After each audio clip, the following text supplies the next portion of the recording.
Kwa miaka mingi wakazi wa Tiaty, kaunti ya Baringo, wamekuwa wakihangaishwa na ukame, hali ambayo imewaathiri wanafunzi wa jamii hiyo kwa jumla. Lakini sasa wana kila sababu ya kutabasamu, kwani Shabiki.com na jamii imetoa msaada wa matangi 20 ya maji kwa shule za msingi na upili katika kaunti ya Baringo.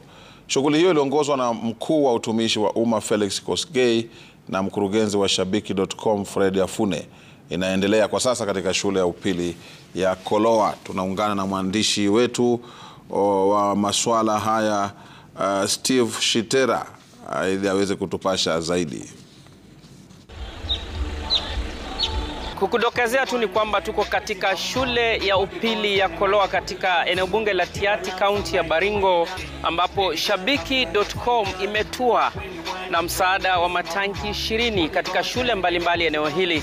Shule 20 zikiwemo za upili na za msingi na taasisi mbalimbali za kidini zitafaidika. Kumbuka kwamba msimu wa mvua umeshawadia na ni wakati mwafaka kabisa wa kuhifadhi maji, na Shabiki.com kupitia Shabiki na jamii bila shaka imeweza kutua hapa kwa manufaa hayo. Kumbuka kwamba eneo hili hukumbwa na ukame na kuhifadhi maji ni swala muhimu sana wakati huu mvua za masika zimeanza kunyesha, na itaweza kuwasaidia katika maisha ya hapo baadaye. Wanafunzi wengi hutumia muda wao mwingi kutafuta maji ya matumizi nyumbani na shuleni, na bila shaka msaada huu wa Shabiki.com utaweza kupunguza huo mzigo, kuhakikisha kwamba wanafunzi watatumia muda wao mwingi sasa darasani kando na kuzunguka kutafuta maji ya kunywa na matumizi mengine shuleni na nyumbani. Bila shaka ni hafla ambayo inahudhuriwa na mkuu wa utumishi wa umma Felix Kosgei,